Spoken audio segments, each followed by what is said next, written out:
بہادر شاہ ظفر مغل خاندان کے آخری بادشاہ تھے۔ 1837 میں انہیں تاجپوشی کے وقت ابو المظفر کے بدلے ابو ظفر محمد سراج الدین بہادر شاہ غازی کا نام ملا تھا۔ 24 اکتوبر 1775 کو دہلی میں پیدا ہوئے اس آخری مغل نے 7 نومبر 1862 میں رنگون میں آخری سانس لی۔ جب بہادر شاہ تخت نشین ہوئے تو مغلیہ حکومت صرف لال قلعے تک ہی محدود ہو کر رہ گئی تھی۔ تخت نشینی کے وقت بہادر شاہ ظفر کی عمر 60 سال کی تھی اور حکومت کی حالت کہ ملک خدا کا، سلطنت بادشاہ کی اور حکم کمپنی بہادر کا۔ اس لیے بادشاہ ہوتے ہوئے بھی ملک کے انتظام پر ان کا کوئی اختیار نہیں تھا۔ بہادر شاہ کے دربار میں رکشا بندھن، دسہرہ، ہولی، دیوالی اور بسنت پنچمی منائے جاتے تھے۔ گنگا جمنی تہذیب کا یہ وہ حقیقی میل تھا جس کی بنیاد بادشاہ اکبر نے ڈالی تھی۔ بہادر شاہ کو ملک کی سیاست اور حکومت پر کوئی اختیار نہیں تھا، لیکن دلی کی تہذیب کو انہوں نے خاص رنگ دیا، کیونکہ علم، فن، مصوری اور ادب پر انہیں اختیار تھا۔ خطاطی یعنی کہ کیلیگرافی کے بھی ماہر تھے۔ خود ایک مہان اسکالر تھے۔ سعدی کی گلستان پر تبصرہ لکھا تھا۔ اردو، عربی، فارسی زبان کے ساتھ گھڑ سواری، تلوار بازی، تیر اندازی اور بندوق چلانے میں مہارت حاصل تھی۔ اس کے علاوہ وہ صوفی درشن کے جانکار بھی تھے۔ یہ دلی کا وہ دور تھا جب خزانہ خالی ہو چکا تھا، مگر شاعری کا سنہرا زمانہ تھا۔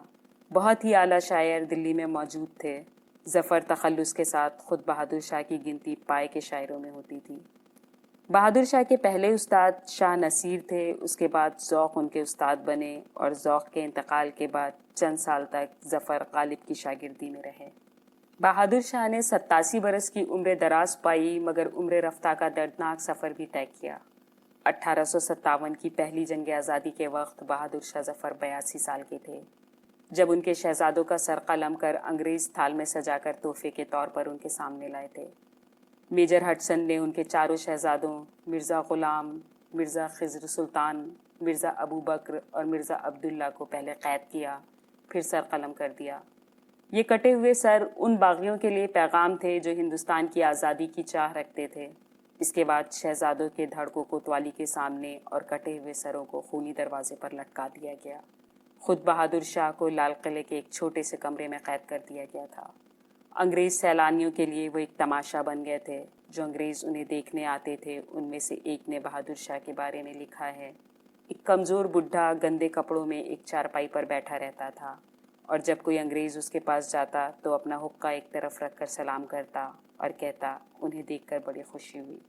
اس طرح رسوا کرنے کے بعد انگریزوں نے اکتوبر 1858 میں انہیں زندگی بھر کے لیے رنگون بھیج دیا۔ بہادر شاہ ظفر کی ساری عمر درد، محرومی اور مجبوری میں گزری۔